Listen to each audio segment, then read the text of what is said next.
2, 3년 전에 그 신조어가 하나 있었는데 젊은 세대 사이에 유행했던 혹시 이생망이라는 단어 들어보셨나요? 좋은 뜻은 아닌데요. 이번 생은 망했다. 청년들끼리 하는 말이에요. 코로나 때부터 시작해서 이 MZ 세대가 등장하고 또 모든 것을 다 포기하는 M4 세대라고 하는데 그런 현실을 반영한 게 아닌 듯 싶습니다. 패배주의에 젖어 냉소적인 태도를 일관하는 그들을 향해서 그런데 오늘 본문은 망해도 끝까지 버티고 살아내라라고 말을 합니다. 내가 망했다고 해서 하나님이 망한 것은 아니기 때문입니다. 그렇다면 우리는 어떤 자세와 믿음을 가지고 그렇게 끝까지 하나님을 바라보고 이 땅의 고난과 역경들을 다 이겨내야 할 것인가? 우리가 말씀을 통해서 좀 살펴보고 은혜를 나누는 시간 되기 원합니다. 첫 번째로 하나님의 계획은 완전하다는 거예요. 오늘 본문은 다니엘서의 마지막 부분으로 다니엘이 받은 마지막 환상 중에 일부를 담고 있는데요. 우리 5절부터 7절까지 말씀을 한번 읽겠습니다. 시작. 나 다니엘이 본즉 다른 두 사람이 있어 하나는 강 이쪽 언덕에 섰고 하나는 강 저쪽 언덕에 섰더니 아멘. 다니엘이 환상을 보았는데 지금 이 장면을 어떻게 뭐라고 설명하고 있냐면은 두 천사가 양 강 쪽에 서 있습니다. 그리고 그 중에 하나가 이 놀라운 일들이 언제까지 이루어지겠느냐라고 묻자 또 다른 세마포 옷을 입은 한 사람이 저 반대에서 한때, 두때, 반때, 즉 1년, 2년, 반년, 그러니까 총 3년 반 동안 있다가 이제 마지막 때가 올 것이다라고 이야기를 하는 거예요. 이게 언제라기보다는 중요한 것은 이 3년 반, 또 이 3년 반 중에서도 1년 따로, 뭐 2년 따로, 뭐 또 반년 따로 이런 것들이 다 하나님의 계획에 의해서 완전한 시간에 다 이루어진다라는 거예요. 정확히 3년 반이 역사적 어떤 시기를 말하는 것인지 학자들의 여러 가지 의견들이 있지만은 중요한 것은 하나님의 계획은 정해진 시간 안에 완전히 이루어진다라는 사실입니다. 우리 삶에서도 하나님의 계획은 완전한 줄 믿습니다. 때는 우리가 다 이해할 수 없는 어려움과 고난이 있을지라도 하나님께서는 다 모든 것을 알고 계세요. 그리고 그 모든 것은 하나님의 섭리대로 순리대로 흘러가는 것이에요. 우리는 그분의 계획을 끝까지 신뢰하고 믿고 나아가는 것뿐이라는 거예요. 아, 이것도 지금 나 하나님의 사이클 안에 있는 거구나. 지금 내가 그 안에서 걸어가고 있는 거구나. 하나님의 계획이 있겠지. 한 아버지와 아들이 전기줄을 보면서 이런 대화를 나누었어요. 아들이 아버지에게 묻는 거예요. 아빠, 전기가 어떻게 저 줄을 통해서 흐르나요? 그러니까 아버지가 뭐라고 얘기했어요?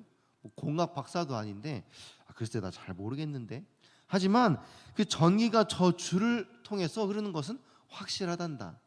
그러니까 어떻게 전기가 흐르는지는 뭐 잘 모르겠지만 그게 중요한 게 아니라 전기는 저 줄을 통해서 흘러간다는. 그러니까 저 줄 따라가면은 위험하다라는 거예요. 이처럼 하나님의 계획 우리가 다 이해할 수는 없어요. 그러나 이 땅의 모든 역사가 중요한 건 뭐냐면 다 하나님의 계획을 따라서 흘러간다라는 거예요. 그 사실은 변함이 없다라는 겁니다. 우리는 그분의 계획이 완전하다는 것을 믿고 신뢰해야 됩니다. 1882년 예술가이자 건축가인 안토니 가우디는 그의 걸작인 사르가다 파밀리아 성당의 건축을 시작했어요. 그러나 그는 이 건축물이 자신의 생애 안에 다 완성되지 않을 것이라는 걸 알고 있었어요. 가우디는 이렇게 얘기했습니다. 나의 고객은 서두르지 않는다.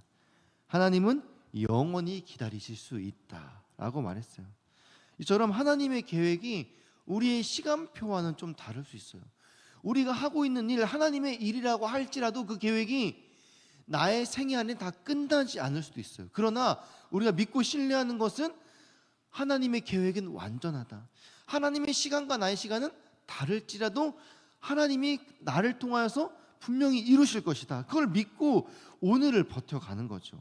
그것을 인정할 때 비록 나의 삶이 조금은 더딜지라도 하나님의 신실함을 믿고 의지할 때 온 우주 만물의 주관자이신 하나님께서 우리의 삶은 온전한 승리로 이끄실 것입니다. 그럴 때 우리가 이 모든 어려움과 고난들을 역경을 이겨낼 수 있다는 것이죠. 두 번째로 하나님은 인내를 통해서 우리를 정결하게 하십니다. 우리 오늘 본문 말씀 8절에서 10절 말씀을 같이 읽겠습니다. 시작. 내가 듣고도 깨닫지 못한지라 내가 이르되 내 주여 이 모든 일의 결국이 어떠하겠나이까 하니 그가 이르되 다니엘아 마지막 때까지 간수하고 봉함할 것임이니라. 많은 사람이 연단을 받아 스스로 정결하게 하며 희게 할 것이나 악한 사람은 악을 행하리니 악한 자는 아무것도 깨닫지 못하되 오직 지혜 있는 자는 깨달으리라. 아멘. 다니엘은 사실 이 예언의 의미를 완전하게 이해하지 못합니다. 천사들끼리 자기가 주고받는 것들을 이야기를 하다가 그걸 들었는데 다 이해하지 못해요. 그러나 천사가 그에게 하는 말이 너는 갈 길을 가라라고 명령합니다. 이것은 다니엘이 자신의 사명을 다하고 하나님의 계획을 신뢰하며 그 주어진 삶을 가라는 거예요.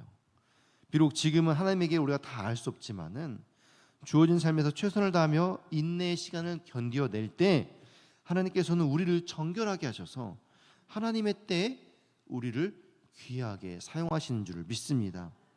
중요한 것은 우리에게 주어진 고난이 언제 끝나느냐 그것이 아니에요. 그 일을 통해서 이루실 하나님의 계획들, 그 결과라는 거예요. 때로는 깨지는 아픔도 있겠지만은 하나님께서 그 연단의 과정을 통해서 하나님의 백성들을 깨끗하게 하신다라는 겁니다. 지금 다니엘이 이 환상을 보고 있을 때가 언제입니까? 포로 시대예요. 70년의 그 하나님의 포로 시간이 있지만은 하나님께서 그 계획을 통하여서 이스라엘을 깨지고 부서지게 해서 완전하게 하신다라는 거예요.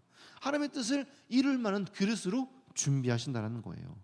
우리는 그 크고 놀라운 그 이야기의 어디쯤에 살고 있는 것입니다.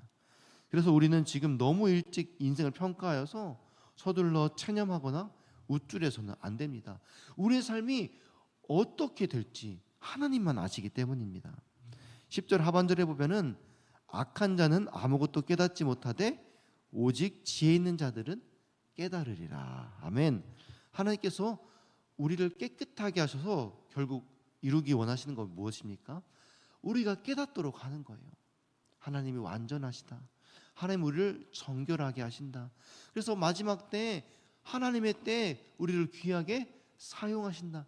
그것을 믿고 견디라는 것입니다. 마지막 세 번째는 끝까지 견디는 자에게 복이 있다는 것입니다. 우리 11절에서 13절 말씀을 같이 읽겠습니다.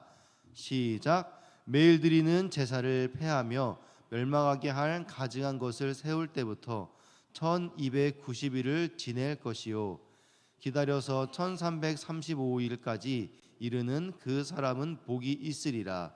너는 가서 마지막을 기다리라. 이는 내가 평안히 쉬다가 끝날에는 내 몫을 누릴 것임이라. 아멘. 오늘 본문의 마지막 13절을 보면은 너는 가서 마지막을 기다리라 라고 말씀합니다. 원문의 뜻을 살려서 번역하면은 너는 마지막을 향하여 가라 라고 볼 수 있는데요. 이 말씀은 다시 말해 다니엘에게 죽음을 준비하라는 거예요.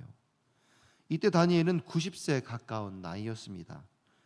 그는 15세기경 바벨론의 포로로 잡혀와서 70년의 포로 기간을 완전하게 보낸 아주 파란만장한 삶을 살았습니다. 그 기간 동안 하나님의 선지자로서 자신의 사명을 아주 충실하게 감당했죠.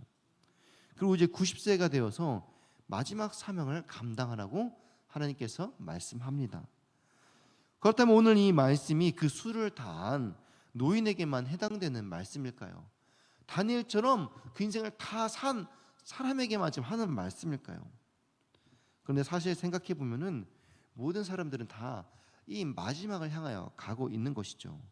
나이가 많든 적든 사실 내일 일을 알 수 있는 사람은 아무도 없는 것입니다. 그렇기 때문에 우리는 늘 종말을 바라보고 늘 깨어 기도하며 마지막을 향하여 우리에게 주신 그 사명을 완수하기 위하여 달려가는 사명자의 삶을 살고 있는 것입니다.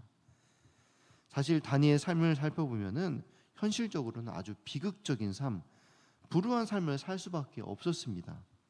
그는 15세의 전후한 나이로 어린 나이로 이방 나라의 포로로 끌려왔습니다. 거기서 한평생을 살아야 했습니다. 그런데 그의 삶은 세상 그 누구와도 비교해서 영광스럽고 위대한 삶을 살았습니다. 그 이유는 바로 그가 한평생을 주님만 사랑하며 주님의 말씀을 삶의 가장 우선순위로 살았기 때문입니다. 그렇기 때문에 그의 삶은 항상 의로웠고 늘 성실했고 진실했습니다. 그래서 늘 승리의 삶, 형통한 삶, 영광스러운 삶을 살 수 있었던 것이죠. 그래서 불같은 시련과 위험이 찾아와도 절대 굽히지 않고 담대히 하나님 편에만 서 있었던 것입니다. 그런 그에게 주님께서 마지막 하신 말씀이 참 위로가 되는데요. 우리 13절을 한 번 더 읽어보겠습니다. 시작. 너는 가서 마지막을 기다리라. 이는 내가 평안히 쉬다가 끝날에는 내 몫을 누릴 것임이라. 아멘. 하나님께서 다니엘에게 이렇게 말씀하시는 거예요. 너는 평안히 쉬다가 끝날에 내 몫을 누려라. 다니엘은 한평생을 주님을 위해 살았기에 그의 마지막이 두렵지 않았습니다. 오히려 이 말씀을 보면서 참 소망을 누릴 수 있었던 것이지요. 소망 가운데 죽음을 준비할 수 있었던 것입니다. 오늘 우리도 다니엘과 같은 삶을 살며 소망스러운 내일, 우리의 몫을 누리는 끝날을 고대할 수 있어야 합니다. 하나님 오늘 다니엘의 말씀을 통해서 우리에게 끝까지 견디라고 말씀하십니다. 하나님의 계획이 완전하고 이 모든 고난과 연단의 과정을 통해서 우리를 깨끗하게 하시고 그 뜻을 알게 하십니다. 그리고 마침내 우리에게 예비하신 그 소망의 복을 주실 것입니다. 오늘도 우리가 그 확실한 믿음의 소망 대신 하나님을 붙잡고 주어진 사명을 신실하게 감당하는 복된 성도님들 되시기를 주님의 이름으로 축원합니다.